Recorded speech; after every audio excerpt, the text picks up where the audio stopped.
అంటే నేను ఇప్పుడు సేమియా ఇడ్లీ ఎలా తయారు చేయాలో చూపిస్తానండి.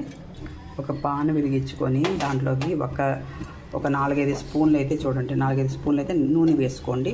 ఇప్పుడు పోపు వేసుకుందామండి. ఒక ఎండుమిరపకాయ, కొద్దిగా పచ్చెనపప్పు, కొద్దిగా ఆవాలు, పోపులోని కొద్దిగా కరివేపాకు కూడా వేసుకోండి.